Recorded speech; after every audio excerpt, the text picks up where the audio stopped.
Mga lapatid, magandang hapon. Mainit na hapon. Biyernes Santo pa, summer na summer.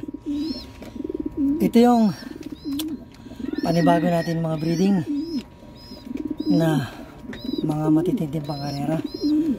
Pasensya na talaga, gaya ng lagi ko nasasabi, hindi na tayo masyado nakakapag-vlog, lalo na dito sa mga alaga natin kasi sinasakit ako.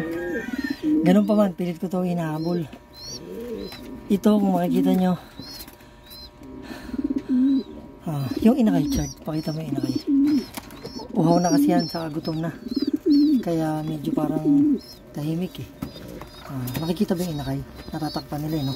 Bibigyan ko muna ng bibigyan ko muna ng inumin saka ng patuka. Pag ganyan maingay na, gutom na talaga yan. Ibig sabihin, saka uhaw na. Medyo i-focus mong ganyan yung inakay para makita nila. Kulay ano siya? Kulay parang kalawang o kulay brown. Kulay nung nung tatay. Tingnan natin.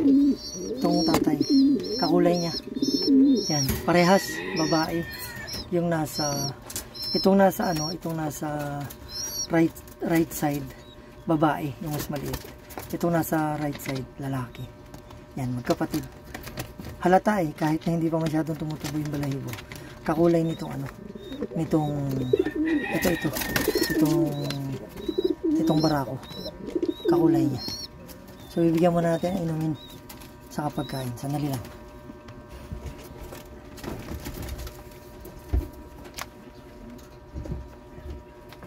Uhaw na talaga. Saka gutom na. Wala, dapat kanina pa to. Tingnan nyo, ngayon ko lang nabigyan. Kasi nga, masama ang pakiramdam natin. Buti may aircon dito kahit maliit eh. Hindi tayo masyadong nahihirapan sa init. Pero kung wala, lalong mahirap. Bibigyan natin ng patuka para mapakain na nila yung mga inakay. Saka makatuka na rin sila. Yan. Ayan. Pumagaspas, ibig sabihin masigla na siya na ginawahan. Ayan, nangihingi yung mga inakay. So, yan, pinagpapatuloy natin yung pagbibreeding. Akala nga nung iba hindi na tayo makakapagparami dahil hindi ako masyado nakakapag-vlog, saka hindi ko masyado naiintindi. Sabi ng iba mga kilala ko, kumusta na raw? Sabi ko, patuloy naman, sinasakit lang ako kaya hindi ko masyado masikaso. Pagka medyo gumaling-galing pa ako, ipapaintindi ko na yung isang buong kwarto para gawin natin breeding area. Papalinis natin, tapos papagawaan ng mga pugan para mas mabilis silang dumami. Yung mga iba pa tayong palahi, hindi ko na lang masyado maipakita. Nasa kabilang lugar eh. Pero yan na yung ilan sa mga bago nating palahi. Yan. Sandali. May papakita pa ako sa inyo. Bukod dyan, mamaya babalikan natin kung sakali. Magandang klase yan. Ito pa rin kung maalala nyo. Itong barako na ito. Ito pa rin yung sinabi ko noon na Taiwan. Na ibinato sa Samar. Isinali yan sa karera. 1 oras lang. Lumapag yan. Sa Maynila. 1 oras lang. Isipin nyo. Okay. May isa akong ipapakita sa inyo kung maaalala nyo. Pero bago yan, andali lang. Lagyan muna natin sila ng ito mga dahon-dahon. Pampatulong to kasi para hindi sila dumumi. Hindi sila masyadong dumumi, hindi magkasakit. Kasi mga ipot nila dyan pupunta. Tapos pagka marumi na, tatanggalin na lang, papalitan na lang natin. Kung sa mga panabong ang nilalagay naman nila, pwede rin to. Pero sa ibang mga panabong ang nilalagay nila mga ipa. Ayan. Ipa ng palay. Dali.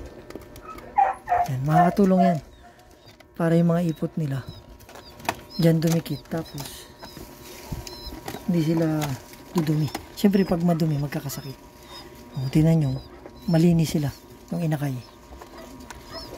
Kasi ang ginagawa ko dyan, bukod sa gumagamit tayo nitong mga daon-daon, tabi tayo kasi diba ng golf, marami dyang daon-daon na lalaglag. Sa halip itapon ko yan, gamitin mo na lang sa alaga natin, nakatulong pa. Gumagamit tayo ng buhangin, kagaya rin ng ginagamit ng iba.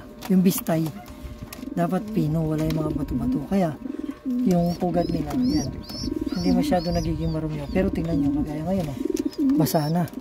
Papalitan ko na yan mamaya. Kaya nababasa, pag nagpainom yan, yung nanay, o yung tatay, nagpainom, yung iba, lumalampas. So, mapupunta yan dyan, sa pinakapugad nila. So, papalitan nyo, dapat, para hindi sila mabasa. Dapat laging tuyo. Kahit sa mga panabong ganun. Mga sisiyo kailangan laging tuyo para hindi sasakitin. Hindi biro mag-alaga talaga. Pero syempre, compassion nyo, ganun talaga yun. Kasama yun, pagtsagaan nyo. Magiging pera naman yan, di ba? So, ang dami.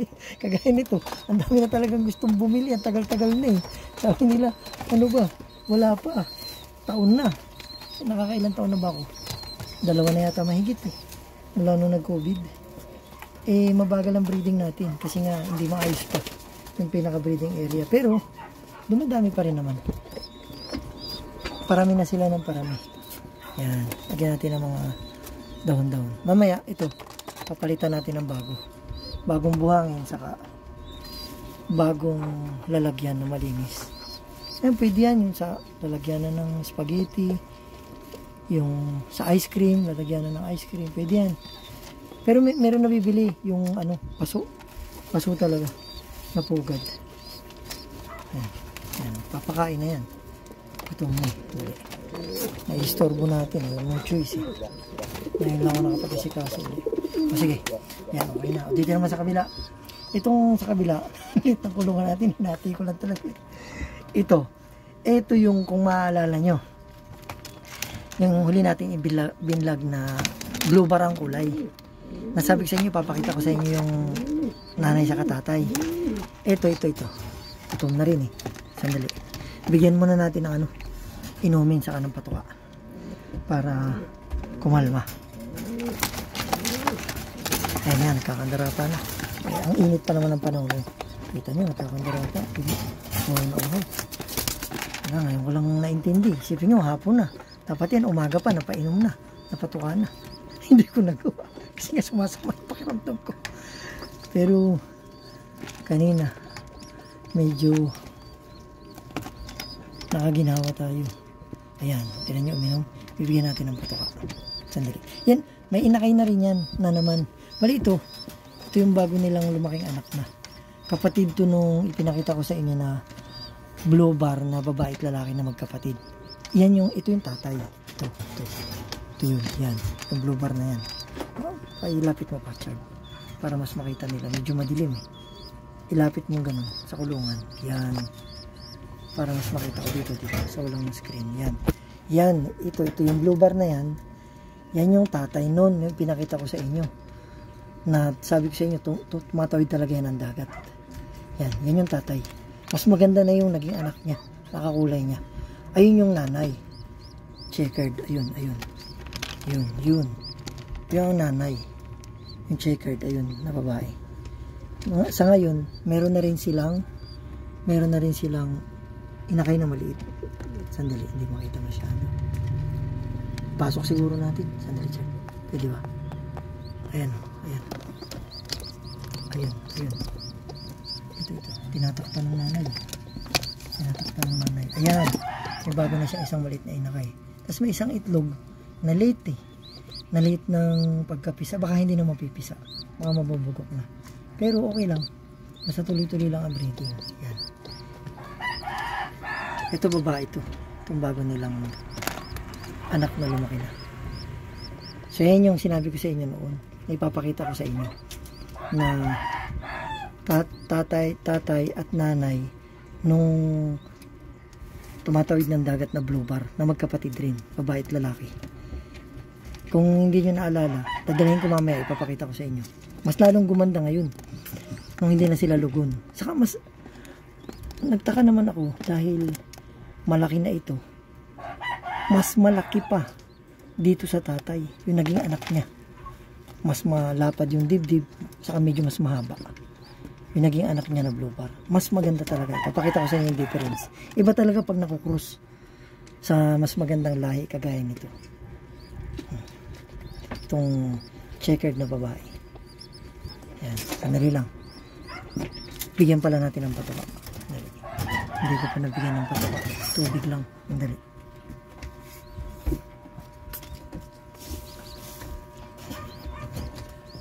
Dito na natin bigyan sa para malapad-lapad. Madali nilang mataba. Tatlo kasi sila, masikip. Tingnan nyo na kulungan natin. Halos parang sardinas eh. Pero totoo yan. Pipilitin kong magawa. Kahit kasi minsan may pera na akong pampagawa, babayad tayo ng mga tao para gumawa nun yung breeding area nila ng isang kwarto. Ganito sumasama naman yung pakiramdam ko. May time sa totoo lang, pagka lumalakas na ako, pwede na akong makapag-intindi. Ang problema,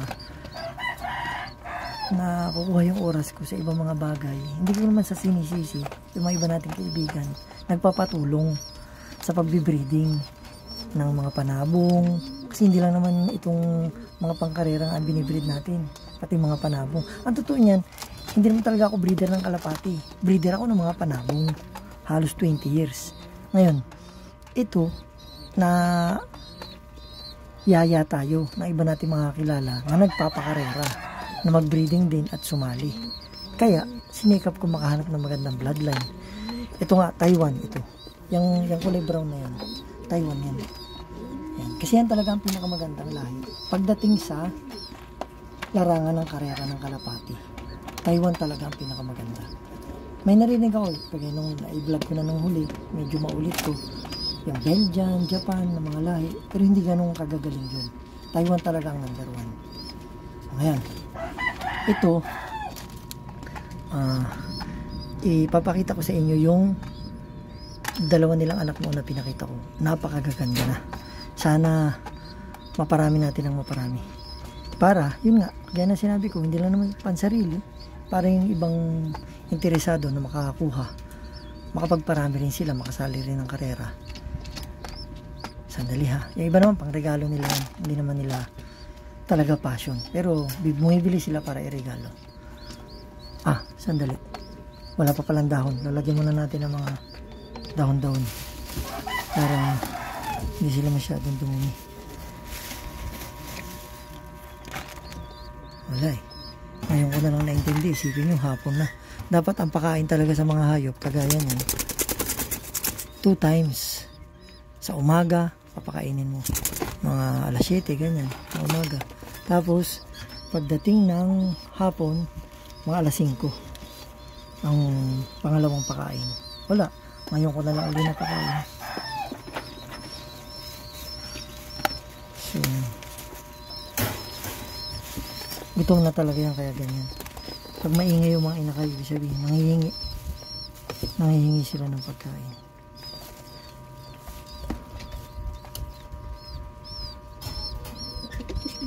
Hindi biro mag-alaga ng mga ganito. Buti sana kung ano lang, yung kakainin ba. Kaya namang sa manok, kung kakainin mo lang, madali lang, basta mataba, okay na. Ito hindi. Kailangan ano sila, malalakas, saka talagang mabibilis kasi pangkarera nga.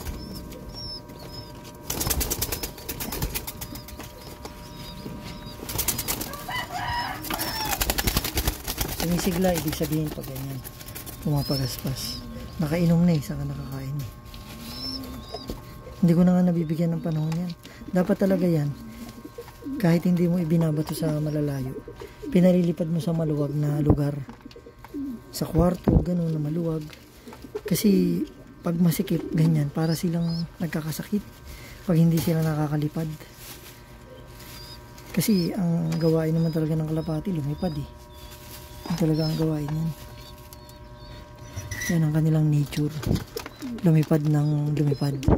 Kaya nga ginagamit sila sa karero. Ayan. Hindi sila masyadong magiging marunong.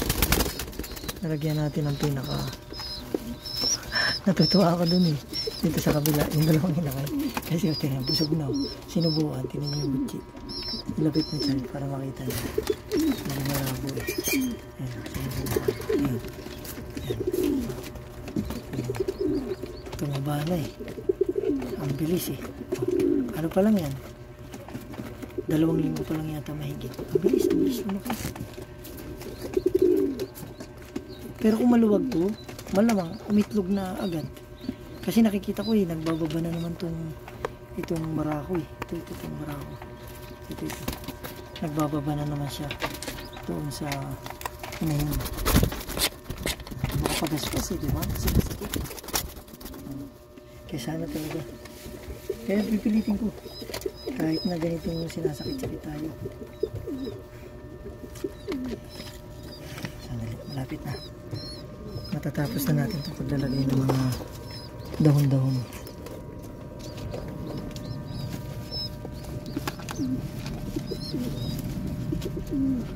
Tapos mamaya, baka hindi ko na yung maipakita sa inyo. Papalitan natin yan yung buhangin ng bago para malinis sila palagi. Pero yung anak nito, itong nandyan na blue bar saka checker, papakita ko para makita nyo yung difference. Kasi mas maganda na ngayon eh, compare doon sa binlog ko siya nung huli. Ano pa, medyo lugon yun, saka mas bata pa. Ngayon talagang matured na, mas malaki siya kaysa dyan sa tatay. Ibig sabihin talagang maganda siyang pangkarera. Pangkarera talaga. Hindi basta-basta yan kasi nasubukan na yan, tumatawid talaga ng dagat. Ito, yung blue bar na yun, tumatawid ng dagat yan. Sandali ha, mga kalapatid, kukunin ko muna. Nandun sa kabila eh, malayo-layo pa dito eh. Kabilang kwarto, yung anak nitong dalawa na ito. Na binlag ko nun. Hawaan ko na lang sa kamay, papakita ko sa inyo. Malaki na yung difference. Sige, sandali lang ha. Mga kalapatid, pasensya na ha. Oh, kinuha ko pa kasi doon sa kabila, malayo-layo. Ito yung anak, ayan, medyo ilapit mo Chad dito, itapat mo para makita nila yung tatay, makita nyo yung diferensya ng anak. Yan ah, ito yung, sandali, sige, ito yung anak, oh, tingnan nyo, ayan oh, yung dibdib niya mas malapad yan, tapos mas mahaba. Layo mo ng konti Chad para makita, oh, mas mahaba. Yan, mas mahaba na yan. Tingnan nyo yung size nyan. Mas mahaba. Tapos mas malapad yung dibdib. Mas gwapo na din. Na-develop na talaga. Compare doon sa tatay. Ayan. Ito yung anak nila. Ito, yung checkered saka yung blue bar. Nabinlag ko noon. Sinabi ko sa inyo medyo lugong pa. Yung kapatid nitong babae, mas maliit lang sa kanya ng konti. Gano'n naman eh. Kaya lang sinabi ko sa inyo sa hayop. Parang sa tao rin. Mas maliit yung babae ng kaunti kaysa sa lalaki. Pero mamaya ipakita ko rin yung babae sa inyo. Ayan o. Tingnan nyo. Ang ganda. Di ba? Mas maganda na ito sa tatay. Ito, talaga maniwala kayo sa sinasabi ko, walang biro. Pag ito ang isinali ko, halimbawa sa karera, kahit sa ibang bansa pa, pauwi dito sa Pilipinas, dahil ang lahi nito tumatawid talaga ng dagat, pwede mag-champion to. Pero pasensya na talaga, hindi ko pa to kaya ibenta. Ibig ko sabihin, hindi ko pa pwede ibenta kahit may mga gustong bumili.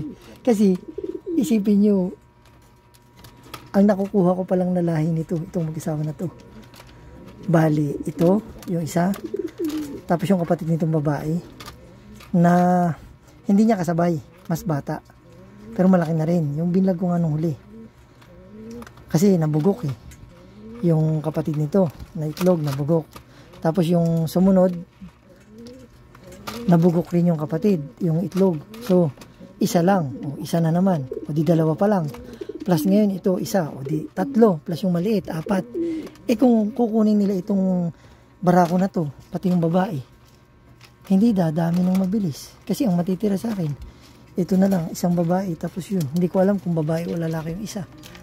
Tatagal ng tatagal. Kasi ang ibibreed ko pa rin, yun lang. Yung original. Babalik ako sa zero.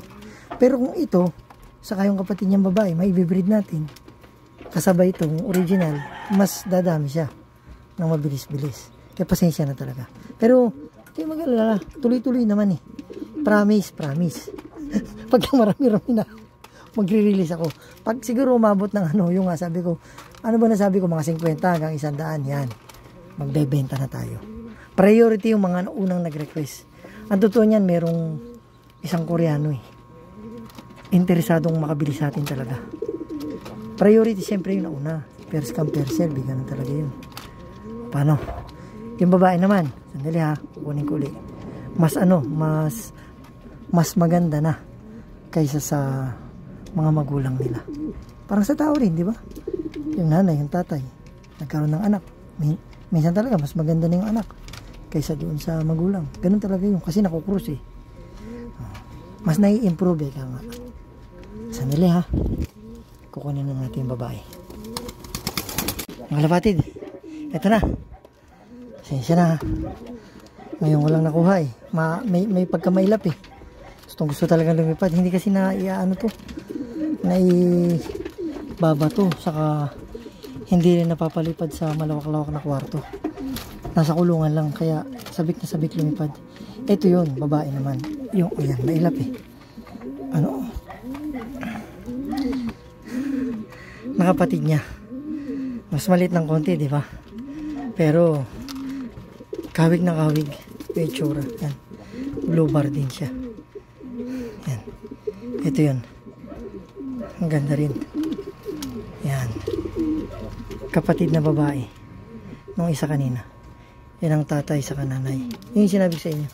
Ipapakita ko yan minsan. Kung sino yung tatay sa nanay nitong tumatawid ng dagat na na-breed natin. Yan. Napakaganda. Oh. Hindi ba? Itsura pa lang. Pan-champion na talaga. Pero walang biro. Kahit pumusta ako dito ng malaki, talagang ilalabang ko to kasi iiwanan ng mga kalapati nila. Minsan nga, pasensya na ako nung ma-open yung iba natin nagkakarera. Pag kasi nakakausap yung iba natin kakilala, talagang ikaw talaga guys, sasabihin nila. Ito doon naman kasi.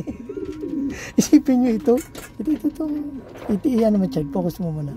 Itong kulay brown na yan. Isipin nyo isang oras lang. From Samar to Balutong, lumapag yan. Sobrang bilis, isang oras lang. Mabilis pa sa aeroplano. Mabilis talaga. So, mga kalabatin, pasensya na. No offense naman sa iba natin nagkakarera. Ganun talaga, siyempre, pupromote mo yung laga mo. Ayan, diba? Ang ganda. Ay, manghihinayang ako eh. Kasi kunti pa nga. Kahit bayaran ako ng mahal. Walang biro yung totoo yung kahit wala akong pera. Kailangan ko ng pera. Babayaran nila ito ng mahal. Halimbawa, kagaya ng kapatid nito na blue bar kanina. Tapos ito. Tapos pararamihin nila. O halimbawa, babayaran nila ako 200,000. Halimbawa lang yun. 100,000 para dito. 100,000 din para dun sa lalaki. O, panawa ko yung 100,000. Sa dami ng gastusin. Mahal ng bilhin. Ubus agad yun. Eh ito, saka yung lalaki na yun, kung mapaparami ko pa, o di, mas malaking pera pa yun. Kaya hindi ko talaga ma-release. Yun, honest to goodness lang talaga. Kaya sana naman, wag kayong, sasamaan loob. Kasi nagsisimula pa lang na maparami talaga. Bagaman matagal na nga, ganun talaga unang-una. Wala akong katulong na nag-aasikaso. Sumunod, itong materialis natin, hindi naman ganun karami. Nagsimula tayo sa kaunti. Siyempre, pag nagsimula ka sa kaunti, mas mabagal talagang dumami. Ngayon, kung magsimula ka naman sa mas marami, siyempre, mas mabilis dumami. Ganun talaga yan. Pero kaya ko to ibinlag ng maayos-ayos ngayon kumpara sa dati natin pagbablog. Kasi, baka sabihin naman ng mga kalapatids natin, hindi totoo na seryoso ang mga pagbibreeding natin. Hindi ba seryoso yan? Tingnan nyo, napakagwapo. Napakaganda, di ba? Tingnan nyo. Yung ilong, yung tuka, yung mata. Nakaluwa yung mata.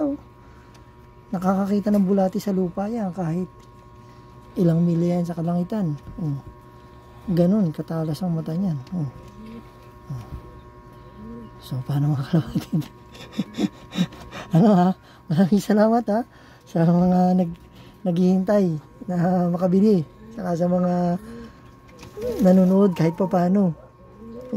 Ganon talaga Hindi masyadong patok ang ating vlog sa ating mga viewer. Pero okay lang, basta yung YouTube channel na to buhay, ayos lang yun. Ibig sabihin official YouTube channel pa rin siya, okay lang.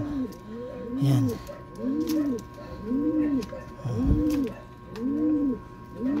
Kasi di ba sabi ko naman, hindi lang naman para to sa mga alaga natin at sa mga pagnegosyo. Itong YouTube channel na ito ng mahal na Panginoon, itong Him That Made Great Lights, For His Mercy Endureth Forever. Actually, yan gagamitin platform pagkakalooban na ng mahal na Panginoon. Para ang salita ng mahal na Panginoon mai-preach ng mas malawak sa mga tao. Yan ang gagamitin ng mahal na Panginoon, itong YouTube channel na ito. So, paano mga kalapatids? Sa mga kasama nga pala natin, pasensya na, nakausap ko yung mga kaibigan natin nung nakaraan. Nagtataka sila, ba't wala akong breeding, tapos hindi ako naglalaban ng mga panabong. Ayun na nga, sinasakit ako, saka ang dami kong iniintindi. Pero pipilitin ko pa rin makapagpalahi, kasi gustong gusto rin nilang bumili, saka maglaban ng mga manok natin. Pag iba kasi yung inaalok ko, meron tayong mga kaibigan nagbebenta ng mga panabong, ayaw nilang kunin. Ang gusto nila yung manok ko mismo. Sabi nila, yung manok mo kahit mahal, babayaran namin. Kasi yung tiwala, ganun. So, salamat sa lahat ha. Sa susunod, baka mag-vlog tayo ng mga panabong. Ipapakita ko sa inyo yung iba nating materialis. So, may God bless sa lahat. Salamat sa lahat. May God bless sa lahat. Sa pangalan ni Jesus.